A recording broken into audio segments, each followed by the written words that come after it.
This episode is sponsored by Bigger City. Thank you so much for supporting us and helping our show to grow.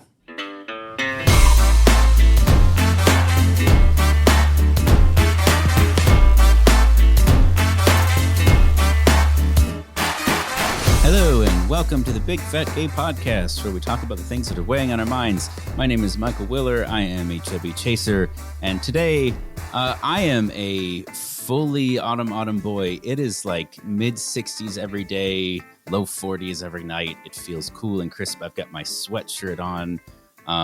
Finally, because it's mid-November, but we got there in the end, and I'm loving it. We get to turn the heat on at night. It's so cozy.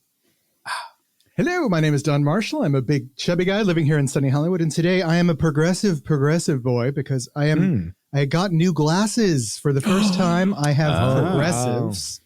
Interesting. And it's like looking at the world through a fishbowl, so I have to wait a little bit longer before it adjusts, apparently. Yeah, you have to come to the surface of the fishbowl for seeing those things. Yeah, apparently when I first put them on, I actually started tilting to the left because everything was just looking wrong. Wow. Are they progressive side to side? I have progressed since then. So.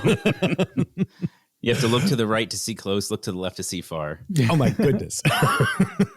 Hi, my name is Dan Oliverio, author, public speaker, and chubby chaser. And yes, we are in full swing autumn here in Los Angeles, which is just the perfect time to spend an ungodly amount of money to fix our air conditioning. Oh, no. Long story, very boring. Won't spend the podcast talking about it, but an ungodly amount of money. Oh, no. It sounds terrible. Yeah. I'm sorry. That sucks. I'm Trevor Keyson, award-winning Super Chub. That's right. And Spoilers. I am, I don't know, I'm in fall mode. I'm working on my Thanksgiving menu. It's very exciting. And this year we decided to invite people. For people not yet in the know, what award are they talking about, Trevor? Are we going to be telling them more about that later in the show? Yes. Yes, stay tuned. How intriguing. I think I'll stick around. Buckle up, people. Yeah, in about 3.5 minutes later in the show.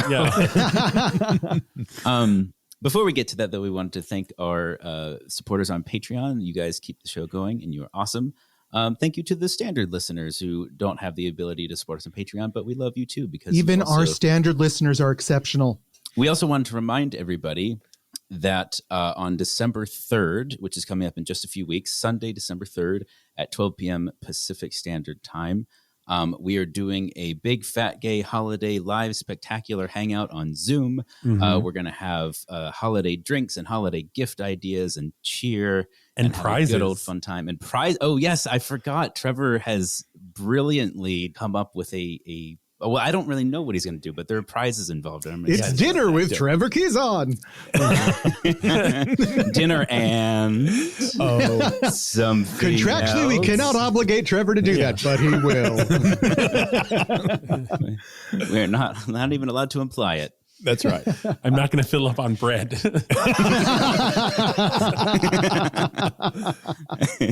What else we got in the pipeline?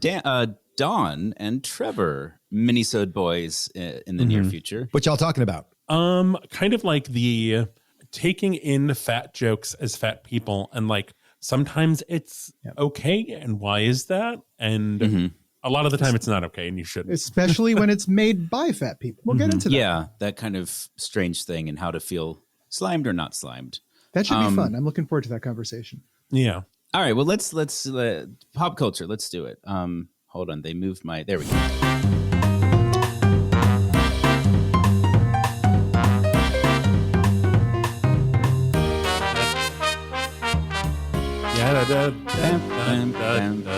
I feel like the bass line in that is very underrated. It's got like, how am I the only one doing jazz hands when the music fades out? Come on, that just begs for jazz hands. I do a lot of jazz hands. Every other time. I thought you needed help. Thought you were silently screaming. Yeah. What do we got first up in the pop culture hopper? Well, since this one deals with medicine, we're going to shove it at Dan very aggressively. Okay. So the Wall Street Journal is talking about the next hot obesity drug. It's so hot you can't even get it. Except on the gray market. Except on Because the that's how gray medicine market. works these days. Yeah, so the black market is where you buy stuff you can't buy legally. The legitimate market is where you legitimately buy stuff, and the gray market is where you can kind of get it for legal if it's almost the thing you want. And so basically, And it's not regulated. yeah, if it's not regulated. So the drug company was Eli Lilly. Yeah. Yes. Yeah. So Eli Lilly is coming out with just the new super coolest weight loss drug. A la, Oh, yeah. It's basically a semaglutide. I don't think it is a semaglutide, but it's the point is that it works. They're calling it a like triglutide. I thought Yeah, it was a retrotrutide. Yes, the point That's is what it's called. the point is that it is another a next level appetite curbing suppressant drug like semaglutide in Wegovy or Ozempic. Anyway, the point is that they just announced phase 2 trials, so it's still going to be years before it comes out on the market. Yeah. But because in doing any study, you have to talk about a little bit about the drug without giving away proprietary information. There have instantly been copycat drugs Well, they had flooding to the markets. They had to list the chemical structure in their patent. Yeah. And so that was how people were able to basically try and duplicate it on their own. But it's at a lower level of standard than you would typically get in an actual, wide release. Right. And it should be said, it is not the actual drug. The structure is not the same as They're it's complicated, approximating it. They're trying to do their version of it. But that sounds very appealing when the real thing isn't available. And so this is the best you can acquire. And it promises to be even more effective than what's on the market today, if you consider that effective. So I want clarification on something from this article, because maybe I just misread it, but I kept rereading it. So they talked to a woman who had a golf injury and she's blind in one eye. I know what you're going to say. No, it doesn't make sense. Yes, it does. If you understand medical she's fat concerned about losing her vision due to diabetes. So she wants to be on these drugs, Ozempic, Wegovy, on these drugs. But she's not diabetic because they won't cover the medications for her because she's not diabetic. She's not diabetic. She's concerned about losing her vision due to diabetes, but she's not diabetic. Yeah, but maybe it's fat, Trevor, and fat means you're going to get diabetes. My thing is this is like maybe she had a family member who had diabetes, or her doctor has been trying to scare her. But in this case, it would be or maybe she's pre-diabetic. But if she actually had diabetes, she could get the drug she wanted, and this would solve the problem. And it's I think here's what I think the big takeaway from that is, Trevor, because there's a woman in New Jersey who, not that important. I think what is important is that we are at such a state of medicalized fat phobia that fat, as Don was saying, fat equals any disease. So if you're fat, you're going to get any disease. And I think what happened in this particular woman's case is either her doctor is scaring her by just saying like, oh, you're fat, you might get diabetes, or more likely, she once upon a time had a family member who was diabetic and had vision problems because of it, and therefore being fat means vision problems. So the point is, it's this little medieval village of rumors about fat because anything fat is bad. So the takeaway that I want to put a flag in, though, is the journalist didn't think to or even need to clarify that. Yeah. That they was didn't even just bother. all of that was a perfectly legitimate assumption on the point of view of the journalist who writes the article. I don't think it got cut. I just don't think it was necessary to explain because fat equals death in all cases, always. Yeah. I'm just like, it's so frustrating. For me, this article just underlines the fact that we live in a society that puts so much pressure on fat people that they're willing to put unexperimented drugs into their bodies. Yes. Yes. That's the biggest one. Like, literally, this is not taking Ozempic, something that has been tested by, the FDA, by drug companies and all that crap. Well, it ain't going to kill you right away. This stuff is made by compound pharmacies based off of their in-house formula that is based on something that hasn't been fully tested yet. That's Frankenstein. If you're lucky. Shit. Yeah. If you're not getting random horse pills or something. Which has been and I should occasionally have been problems when you're mail ordering these medications from foreign countries. Absolutely. Right. Yeah. Or even not so foreign countries. Yeah. We will post links to the article. I'm just going to throw this out there. I don't necessarily recommend reading this one.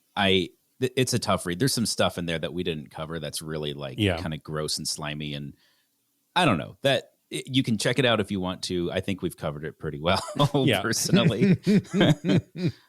But next up, this one will be a real shock. Not quite as bad. People will be stunned by this one. So according to scipost.org, mental health publication. So I have to say, so I thought this was interesting, but I was like, what the hell is SciPost? When it came up in the thing, and I'm like, is this like PsyOps? Am I going to be in a video game? It's psychic journalism. Yes. Yeah. The headline is surprisingly few hashtag body positivity videos on TikTok actually contain messaging related to body positivity, study finds.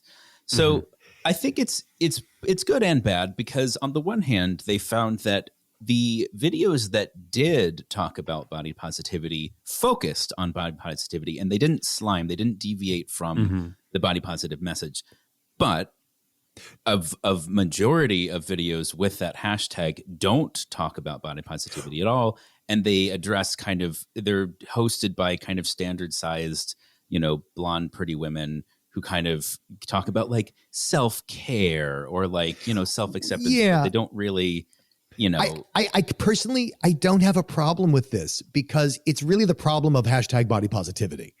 Body positivity is a marketing platform to address not feeling like crap about your body, no matter what your body looks like. That is body positivity in a nutshell. It has nothing to, it is a far cry from, fat rights or fat liberation or anti-fat bias. It is not that. It is just, hey, don't feel like shit about your body. And what they found was that in 2/3 of these cases, I think 67 point something percent, it simply was that there were no images, not necessarily text, but images that were not overtly body positive. They just weren't body negative. And that's why they also found that a very tiny percent, like 0.4% or something, where it said hashtag body positivity was actually, contradictory or shitting on body positivity. So like it was in that sense truthful. It wasn't body negative. Was it body positive? Yeah, usually not. What it sounded to me is basically this article was saying that all these body positivity posts were basically positivity posts. It didn't necessarily have anything to do with the body. It was just be nice, be good, let things roll off your back. But it's not addressing the thing that was raised by the issue.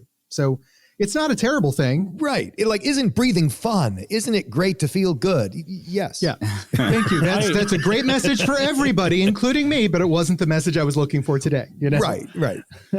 I thought the statistic of, it was, I think 6.4% of posts contained objectification.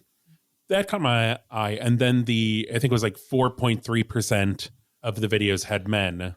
And I would be curious of the crossover of the statistics of the objectification and the men, because I know so many like Chubs, Gainers, Bears who use hashtag body positivity on their thirst traps, where it's like, I mean, it's not body positive, but like this is a thirst trap. Like, it's, I would also like to put in here that, what did you say it was, like 6 point something percent, Trevor, were objectification? Yeah. Okay. I think if you watch the Super Bowl, I think it would be like 60 point something percent are objectification. I mean, using women to sell beer, using women to sell blah, blah, blah, using women to sell, I mean, yeah. I think it'd be much higher in a non-hashtag body positivity realm. Yeah. I thought it was interesting that only about 30% of the videos actually had people they classified as either overweight or, in massive air quotes, obese, whereas about 50% were what they said were, normal sized. What they really mean, because they're trying to be a study and all scientific. And what they mean is, when we showed it to people, that's how many people, like, somebody clicked, oh yeah, they're fat. And somebody clicked, oh yeah, they're really fat. That's all that means. That's all I think it is interesting to, like, I understand the analytics of it and like it's a study, but like to break it down in that way. And it's weird. Like, how do you break? They didn't poll the audience. Like, they didn't go find the content creators. Of course and say, not. They couldn't. Are you fat? No, it's what's your BMI? Right. What's your BMI? As if that were, then we'd know. It's never that. It's never that. It's always perception. Always perception. It feels like a wibbly wobbly study to me. Yeah. It was only about 340 videos, I think. So it's not comprehensive by any So means. basically 20 minutes of scrolling. Yeah. Yeah. I was going to say. Hold on. I sense the approach Oh, God. of an eagle. Fat Watch 2023 Special Award Edition. Yes. We teased, we tossed, we tormented. So if you, I don't know, I think there are some listeners who haven't been made aware yet. We won Outstanding Podcast at the Full Figure Industry Awards. Oh my God, thank you. Thank you. Oh, I wasn't expecting Michael to do that. That's very good. Yeah. So like we mentioned, I guess that was pre-show. As we mentioned in our behind the scenes video on Patreon, subscribe now. We went to New York for the Full Figure Industry Awards. Third annual. Yeah, and remind me, the Full Figured Industry Awards is a creation of, and remind me of the magazine's title, Trevor. It's Queen Size. Queen Size Magazine, which is a plus size magazine, really coming out of the full figured African American experience in Brooklyn. It's very much centered there, but it has encompassed pretty much everything. And it's a 3-year-old award that is looking at what are the contributors to the full figured industry, whether it's fashion, whether it's podcasts, whether it's anything. Yeah. So as Trevor said, we weren't really sure what to expect. And this, we've mentioned before, but thank you to the listeners who put us up. We didn't know this existed until we were nominated by listeners of the show. And then people went and voted for us in the initial round of kind of whittling down nominees. And then afterwards, the Full Figured Industry Awards picked from finalists, of which we were one of 4. And we won. And Trevor and Dan were actually there. What was the experience like? What was it like? Yeah. So Tell us about the red carpet. Well, actually, I think the red carpet had been rolled up by the time we arrived. We were not there for the red, but there was a red carpet. There was a red carpet. Yeah. Why, you guys were trying to be fashionably late, and you just ended up being late. So when you guys got there, what was the first thing you saw? How did you make your way to your seats? What was it like? There were all these amazingly well-dressed people taking photographs of each other. They were in front of step and repeats. There was video. It was really like showing up to the Academy Awards, like a very miniature event, miniature Academy Awards, which was a something that would be repeated later. You go into the audience, and there was a lot of music playing, and it was great.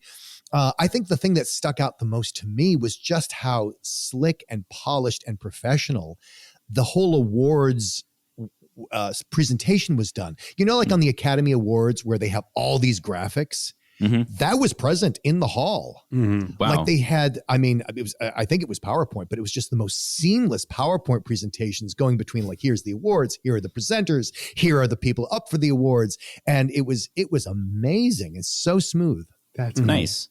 Yeah, Trevor sent some pictures, and I was impressed. And we didn't get a sense of the whole space, but we got the stage, and I was like, "That's a massive screen they've got up there." Yes, really cool. It's huge. I was blown away by the number of. There were so many sequins. Imagine the most sequins you've ever seen in your life. Sequins are making a comeback, I think. There were hats, a lot of fashionable hats. I was never see sitting hats there thinking, anymore. like, I love hats. I should have had a hat. Well, it was very much in that spirit of the Sunday hat. It's just gorgeous. No, it was amazing, and we got to see several, podcast features win awards. Gianluca Russo, Bruce Sturgill from Chubster Magazine, Tigress from NAFA got the what was it? The Community People's Service. Choice Community Service Award. Oh, wow. Nice. Amazing. That's awesome. Congratulations. Good for her. I gave a speech. I don't really know what I said because I had some ideas of things I would cover if we won, but like the second half of the show, I'm like, we're probably not going to win. And like, that's fine. And I remember we got a text from you guys saying, I didn't write anything. I think it would be bad luck to come up with a speech. And then we're on stage. Yes. Surprise. Very much like the war movie, like high-pitched ringing in my ears as I stumble on stage and accept the award. Yeah. I was a little worried because, I'm no stranger to public speaking. That's easy for me. But I'm like, Trevor really should talk. Trevor should be the one talking, right? That's true. Yeah. And so I'm like, do you want me to do anything? Is there a like, take it away, Dan cue that I should be aware of? And he was magnificent. He was absolutely magnificent and gracious and really hit all the bases. I couldn't have been prouder. And then I just talked about how so much of what we talk about on the podcast is a continuing conversation that was actually started by a lot of the people in that room. Mm-hmm. Because so much of fat activism and so much of queer rights comes out of the African American experience, and just sort of acknowledging that those are nice. The conversations that we're having on the show are conversations that were started in that room. And we got we have 4 awards, so we each have one. Yay. Yes. Oh, I'm so excited. We're gonna have to take a next time I'm in town. We'll record in person. We'll take pictures. And we can put them on Patreon. Yes. They looked really good. They looked like they're they looked great in your glass. picture. They look like weapons. Like you could fight someone off with it. Well, I was saying that it's the perfect thing to keep on your nightstand. Yeah. In case someone comes in, because there's a globe at the top and you could really. It looks like a glass mace. Yeah. Like you really could just club someone with that thing. Yeah. Yeah, not at all like a glass dildo. No, not like that. No, we're going with mace, Dan. Yeah. Not bumped for her pleasure. Look, anything can be anything, guys. But I don't know. I guess speaking of bedrooms and nightstands and furniture. Oh, yes. We're seamlessly transitioning to our main topic. Yes. Of, we talked about this a couple episodes ago about the idea of like making your home fat friendly. What does that look like? What are your concerns about going to spaces that might not be fat friendly? Yeah. But thank you to everyone who, reached out and either shared tips or just like, this is what I'm always worried about when I'm going to a new space. Yeah. Or friends or family's houses. So. And Trevor has divided them up by rooms. I love that. Yes. Yeah. So, I mean, the big thing, I feel like the biggest concern for people was just the bathroom. Yeah. I got to say that is the big, as a chubby chaser trying to look out for my fat boy, that is the number one concern I have when we go somewhere is, trying to check out the bathroom or trying to preview the bathroom, because I'm usually the person booking the space. Yeah. And so trying to scope that out ahead of time, and hotels are not good with your bathroom pictures. Isn't it useful to have a picture of a bar of soap on a hand towel? Oh my God. Yes, you have soap and towels. Thank you. Thank you very much. Oh, that drives me crazy. So the big thing was like just generally space and small toilets, which I've never really I've had toilets that aren't the biggest, but I didn't really encounter a small toilet until we were at Disneyland when we stayed at the Grand Californian recently. Oh, boy. This was the smallest toilet I've ever seen in my entire life. Yeah. And I think because we booked an accessible room, but I almost think I'm like, is this a toilet for a child? Yeah. So it was, here's what I think was going on. I think because it's Southern California, we have water concerns. So it was a smaller flow toilet, but also just a smaller toilet, hopefully maybe thinking they were going to free up more space around it by having a smaller toilet. There is also another facet of a toilet that people should consider if one is in the market for a toilet. And that is there are like toilets for quote unquote men and women, in that one is oval for men to accommodate the junk in front. And then there are just the round ones, which are usually better for women because they want more area underneath them. And so that oftentimes the older toilet, like if you think of like your grandma's toilet, it was probably one of these older ones where the bowl was just round. Yeah. Circular. And so, just completely circular. So if that usually tends to be really, really awful for anyone with a fat pad. Yeah. So the toilet here in our guest bathroom is exactly like that. It is, I suspect, very old, probably from the 80s or earlier. And it is round, and it is the smallest toilet I've ever encountered. When I used it the first time, I was like, my knees are above the height of my hips, because I'm sitting so low to the ground. That. And it was shocking. And our master bathroom is not like that. It's a newer toilet. Yeah. And so I got, we have one of our suggestions on here, a Big John toilet seat, which has lift to it. It has a lot of height, as well as a lot of width, and it's just much bigger. I recommend the Big John toilet seats personally, and they have options. I believe for round toilets and ovular toilets. I'm going to throw out Ovoid. a quick toilet reference to the bane of my existence, which no one can do anything about except architects. Architects, please listen to me. Mm-hmm. And I know where stop this is going. setting toilets in small receded alcoves. Yes. That is a fucking nightmare. I thought you were going to talk about the wall mounted. Oh yeah, well I thought wall mounted. I also, hate but wall mounted too. But both the of them small are- receded alcove thing, I'm not only broad at the bottom, I've got broad shoulders. And so when I'm in there, it's like I feel like I'm in a coffin trying to take a poop, and then I can't. No, Yeah. this is not okay. But see, We have this problem, Don, we have that in our master bathroom, which I try to avoid using that toilet for that reason. But there are times where it's like you just get to, I don't know, feel like you're Hulking out. trying to climb up a cave or something. Like, I'm picturing you trying to take a dump suspended 3 feet up on either wall. It's very Mission Impossible. oh boy. That's how Tom Perhaps Cruise gone off goes the rails every here. day. So besides toilets in the bathroom, we also have the various configurations of showers. Yeah. And Yeah. Oh, we have so much to say about this. I do. I mean, I- because I think the difficulty here is most people are just like, there's only so much you can do because you're probably renting a space. Yeah. So like, even if you're not renting, just the demolition and reconfiguring it is prohibitive. yeah. but so like they have the curved shower rods that kind of give more space because I don't know. We have like a kind of walk-in shower at home, so I am not used to dealing with shower curtains, and they just always love to stick to me.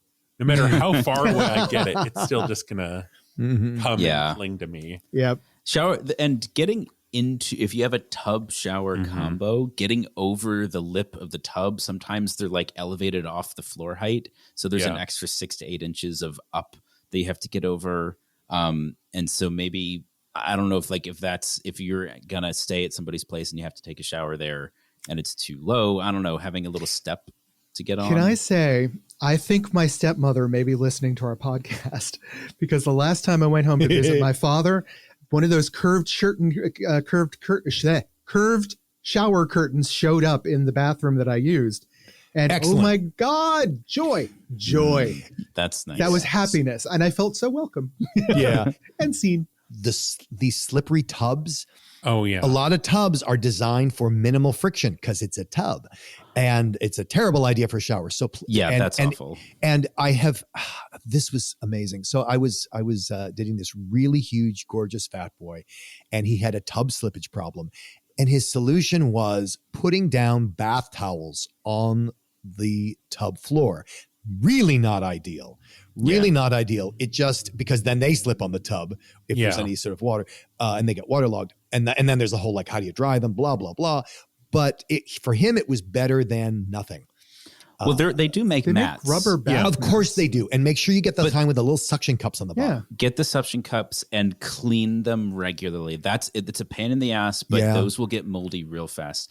I had a question / suggestion to see if you guys thought this would work. So you know how, going back to the shower curtain sticking to you thing, a lot of shower curtains have like the little magnets so they stick to the tub, but that doesn't help at, belly height, Right. or like shoulder height, higher up, you're still going to get it stuck to you. So what if you have the liner that goes on the inside of the tub, and that's what sticks to you, and then you have the curtain, which is on the outside, which is really just for design. And do people know that? Don't put both inside the tub. One goes inside, don't one put goes the outside. curtain. Yeah.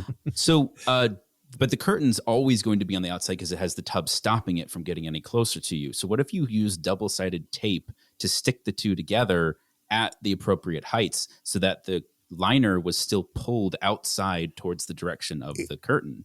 I think it's got a shot at working. You might have to replace the tape from time to time. Yeah. or maybe it like does get- clips. or like safety Like the pins might not binder look great, clips? but Well, Um, I think the double-sided tape, if it's thick tape, It's more aesthetic, but the clips would last longer and you wouldn't have to change them you every just, time. or you could fucking hot glue it if you really wanted to. But But the point is, there are ways to do that. It Yeah. might work. yeah, So a lot of the tips about space didn't really specify things, but this is just something that I have encountered, and I can't remember where it was. But it's a shelf that basically is like the width of the toilet, and it's long and Oh, very it goes over the tip-overable. toilet. Yes. It goes It over goes the over toilet. above the toilet. Got it. Yes. Yeah. And it is very easy to bump into and knock over if you're trying to navigate a space and there's a lot of you. Yeah. Yeah. Well, I think it's because sometimes you need to brace yourself against the back wall where that shelf is. Yeah. Yeah. That could be a problem. Yeah. A clutter around the toilet. Just Clutter around the generally. toilet. Yeah. Anything that's not something that's holding toilet paper should not be there. Yeah. And what this means is like if you're having fat people over, that's something you can just clear off and then put back when they're gone or something like that. Yeah. Or I mean, if you're having like, I don't know, chasers who, if you're having a parade of fat boys through your apartment, it's easier just to not keep it there. Yeah. Well, yeah. that actually leads into another suggestion that somebody else put of just clearing spaces. Like Yes. I'm a big guy and I'm tall. I don't always see the floor directly around me. Yeah. Making it an obstacle course for me with things like Legos, pet toys, all that kind of stuff. Yeah. It's a pain in the butt for thin people, but for fat people, it's especially a pain in the ass. No, it's more than that, Don. It really is. It is a quantum difference because thin people can literally look where they're going. Right? If you're a thin person, you're all you have to do. Someone says, "Oh, you should watch where you're going," and you go, "Oh yeah, silly me, I should watch where I'm going." Fat people literally can't do that because they cannot see what's under them if they're fat enough, and so it's not that you couldn't look down to avoid the pet toy. It's just that when you got close enough to the pet toy, it disappeared from your view under your belly. Yeah. So it's like even if you know it's there, you don't know where it is. And so that's why it is so incumbent. And thin people really forget that because we're so used to like, you just look down, there's your feet. No. Mm-hmm. Really, if you ever, like if you went, this is going to seem silly, but it works. So if you're a thin person, you want to know, is your home adequately fat proof? Go get a hula hoop. Stand inside it, holding it up with either hand. Okay. Anything that you see inside the circumference of the hula hoop is something a fat person cannot see or cannot get through when they walk. Is a pretty good. Trevor, am I on? I mean, I never really would have thought to describe it that way, but I think that's a good. Put some suspenders on it and just kind of. It sounds like a fun empathy study where you do the hula hoop with paper. Before we transition to kind of general stuff like this, I just want to hit two more things. But we've talked about this a million times. Get a bidet. Yes. Bidets are great. You'll love it. Your fat friends will love it. Everyone loves a bidet. Yep. And then just if you have a lot of fat people in your life, maybe, lovers, family, whatever, the loofahs that I've mentioned before, the Japanese loofahs that are on our resources list come in 3-packs. And it's a great way to just like, if your shower isn't super accessible, to maybe just give it to anyone who's staying over. Let me interrupt and just say, as somebody, I just like them. Period. Yeah. They're just nice. I want to describe what you mean by loofah because when you say loofah, I think of like a really big, thick sponge. It's a scrubby sheet. Yeah, it's a scrubby long sheet. Rectangular sheet. I'll link it again in the episode description on the episode page, but it's also on our resources. Yeah, it's about 30 inches long and about 12 inches wide. And it's really great for getting your back. It's really great for getting into the undercarriage. And it can be, it comes in different kinds of abrasion, but it can be very abrasive. Yeah. But so going back to general concerns, we talked about like stuff on the floor. Someone wrote in talking about their friend has double doors that are really tiny. Like French doors. Yeah. And they only would like open one and like keep the other one kind of sealed in place because, they can lock into the floor. Oh. So like if you have double doors and you have fat friends, open both of them. Yeah. I was also going to say, I think these, correct me if I'm wrong, these are double doors that are next to each other, right? Yeah. Yeah, they're called French doors. Right. But there's small also panels, double doors as in like a screen door that opens into a solid door. Oh, yeah. And then if the screen door has a spring on it that closes while you're trying to open the other one, like that just navigating through 2 doors simultaneously, like, I don't know, just consider like what your guests might have to deal with to get into your home. Pick a door. Yeah. And as far as getting into your home, another tip somebody put in there was a careful furniture arrangement that blocks pathways.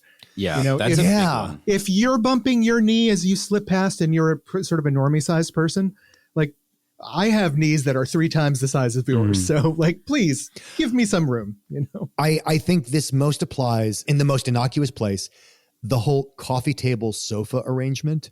Yeah. Yeah. We haven't had a coffee table in front of our couch for years because, again, go back to my hula hoop exercise. You can't see where the coffee table is if you're really fat, and you're just hoping that your shins don't bang it too hard to find out where it is. It's like echolocation with your shins. Or stuff on the like if it's a really tight space and there's stuff on the coffee table. Oh fuck yeah! Like, so if I stand up and there's stuff on the coffee table and I have to like shimmy, I'm sidestepping around. There is a chance I could knock something over with my belly. I was going Michael. to say a rule of thumb, like, because I think a lot of straight size people, particularly like not necessarily chasers if they're considerate, but like allies who are not in the world, but want to be prepared. If you don't have enough room for two people your size to pass each other without turning, you don't have enough room. You know, like if you can't walk past another person without bumping them, or one of you having to turn to the side to let somebody through, you don't have enough room, and you don't have to fill your space with stuff. Like, and have an appropriate amount of stuff for the space that you've got. And tipping into that, another tip that another listener let in that goes into what Michael's talking about, and as far as having stuff in the way, stuff on the stairs. No house should have things on the stairs. No. But if you're going to have large people who have difficulty seeing what is directly beneath them as they're going down the step, putting a stack of books to the far left, maybe not the best place. Oh no, what people love is putting plants on the steps. I haven't seen that. Like maybe outside, like on the front steps. Outside, yeah. On the stoop, yeah. And I mean, if there's plenty of room, that's fine, because you can see the plants on one side as you approach it. But again, just remember, you have to take into account that people cannot see underneath them. And if it's blocking access to the railing, then that's just fine. idiotic. Mm-hmm. I would.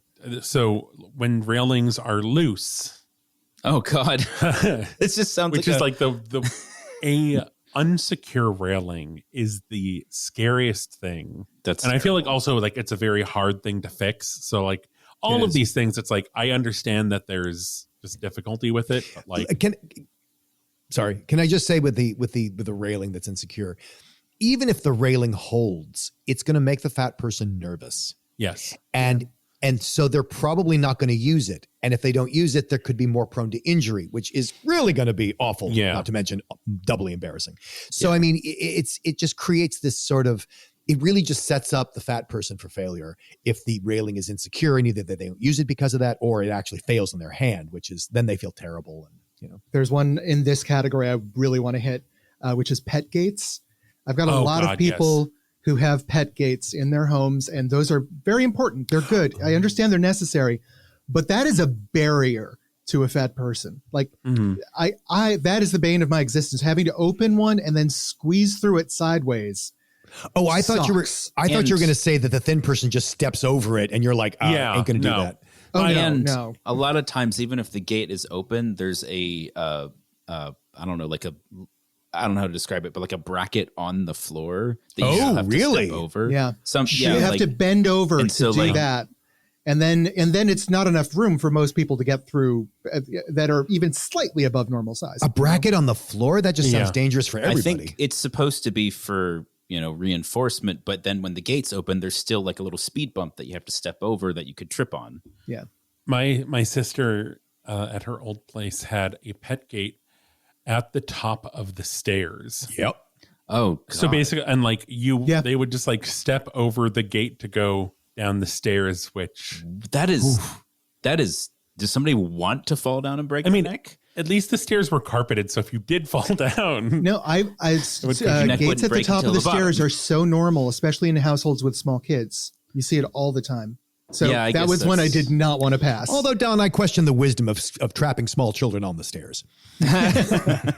So, Trevor, I think you started bringing up furniture issues. Yeah, well, just stable furniture, which we have some roundups that people have done of high weight chairs. But I just like one thing, so I like that this person said empathic approach to accommodation and superb hospitality. Mm-hmm. And I think that's great because even if it's like, there's a lot of barriers to making a space more accessible, both like financial and logistical and everything.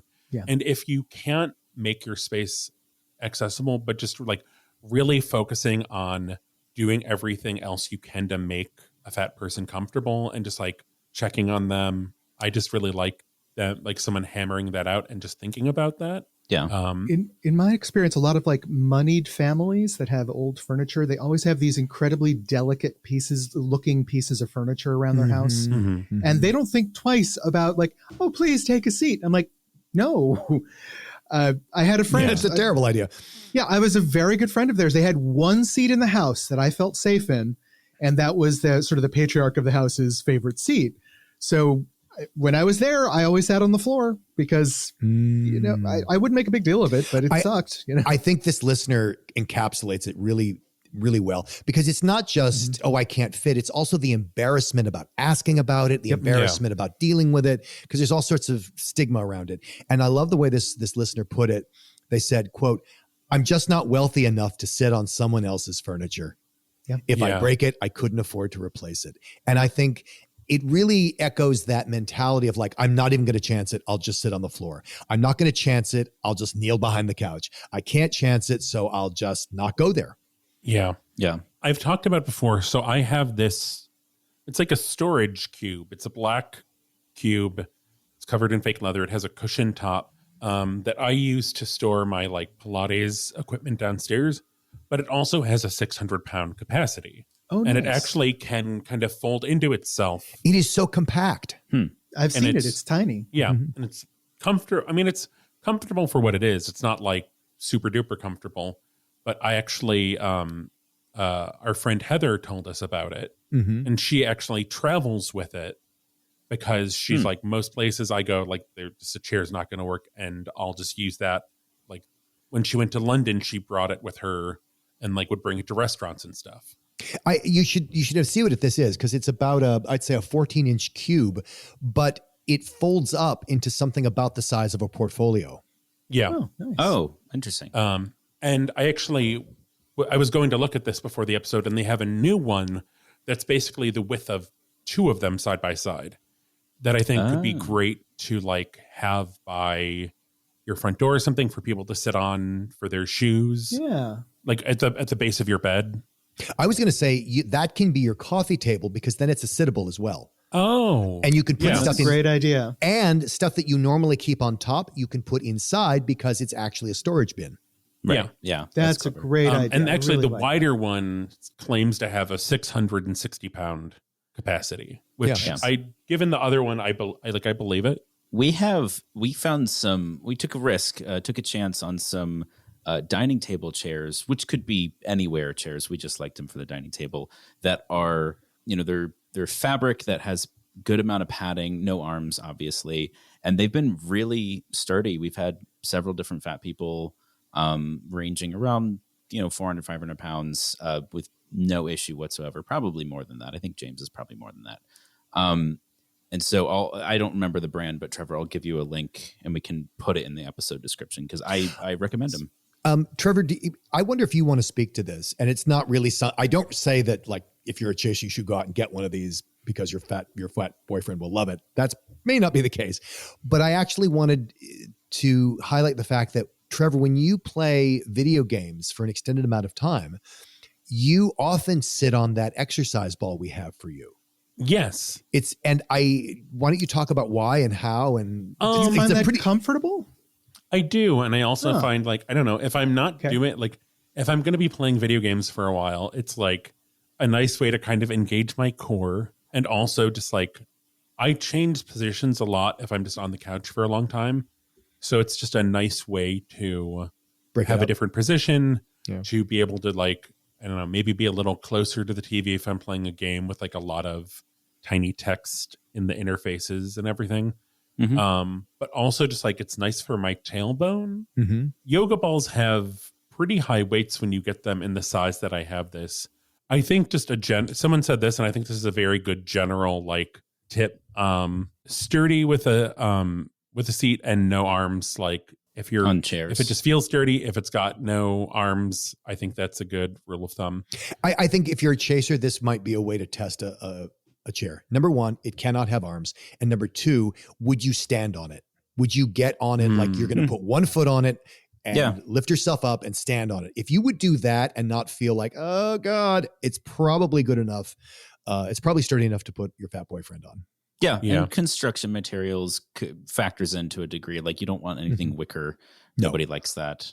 One more thing that I feel like a very unique tip, because I think there's some intimacy to it, but I think this would be good for like if you're bringing home fat people, you're dating fat people, and your space is not accessible, offering help with shoes, I think is, just a really great thing. I think even just for your chub friends, Dan has a lot of experience on this. I have a lot of experience with this, and you want to be a little sensitive because you don't want to say like, "Oh, I see you're really fat. Should I put your shoes on for you?" Like you can't do that, right? So the language that I prefer to use is something like you see someone doing something, and you say like, "Oh, would you like some help with that?"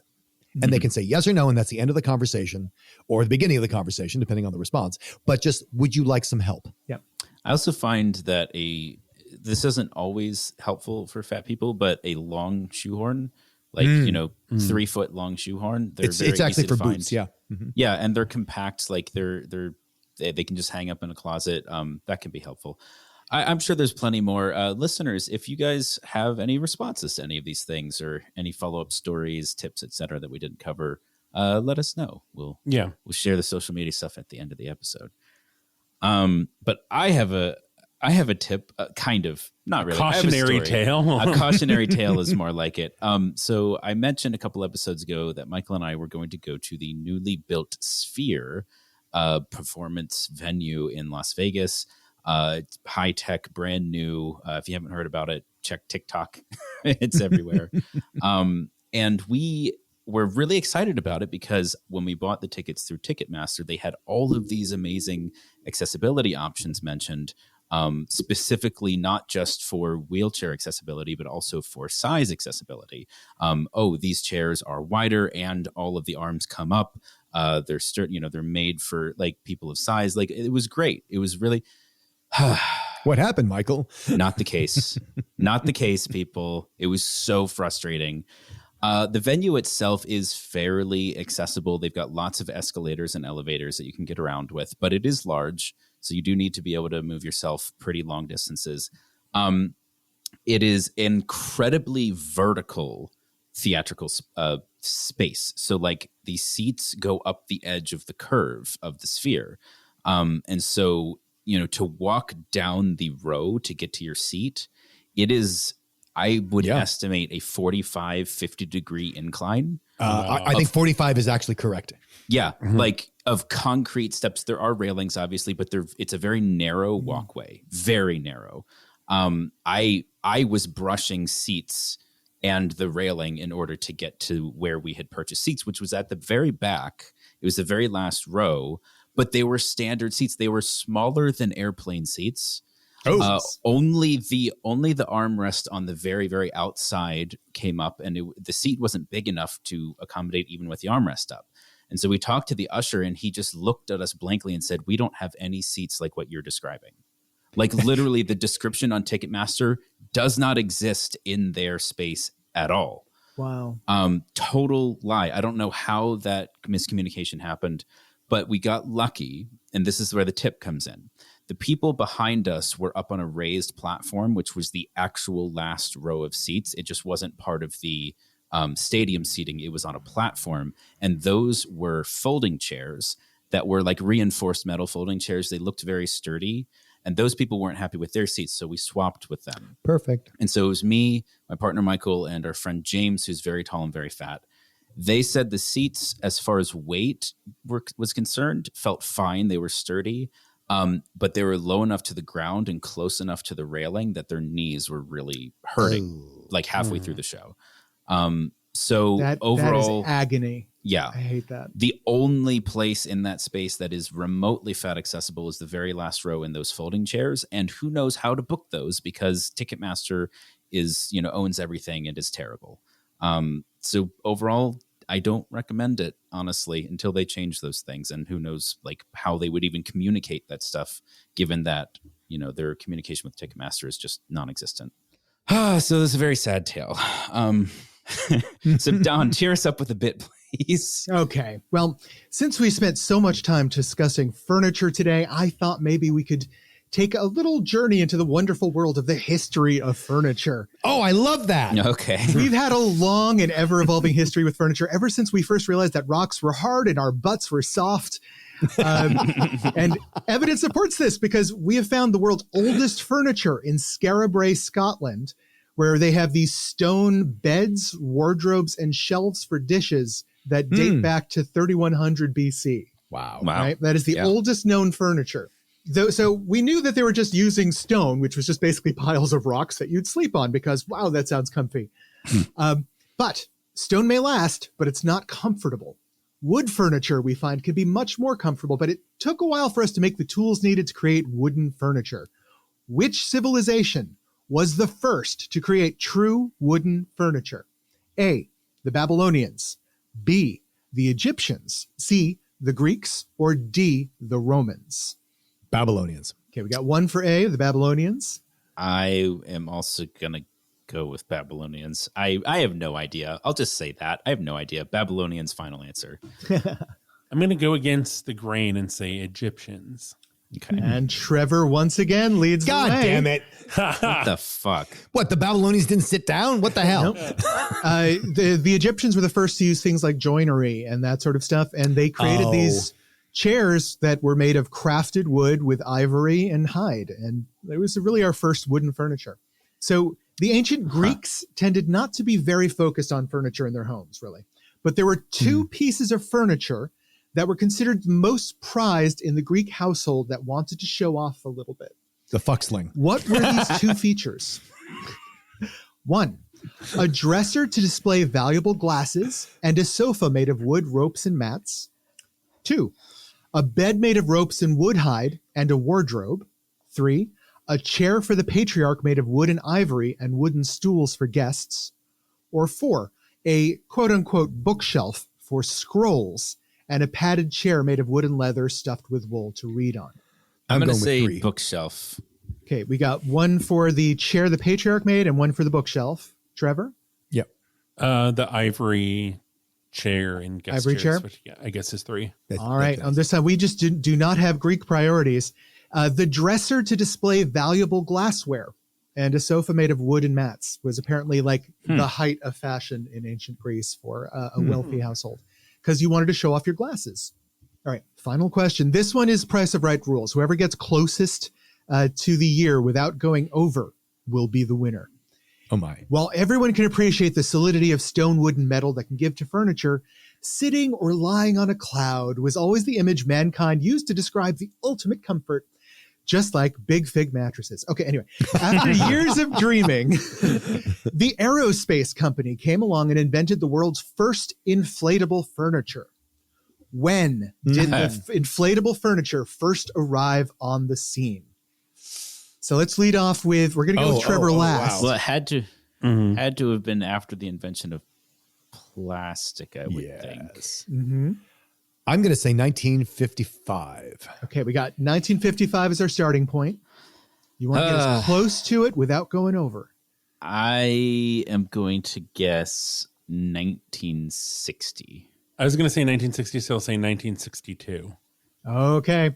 And once again, our champion for the day is Trevor Keys. Damn it. What was the year? Well, how close did he get? 1967 was the first year that you had a company that came out and started mass producing them. Interesting. But all of that was the newest type of furniture I could find that actually was like the newest material innovation. So I was thinking that I said 55 because I thought like it became popular in the 60s, so it got invented in the 50s. That was my thinking.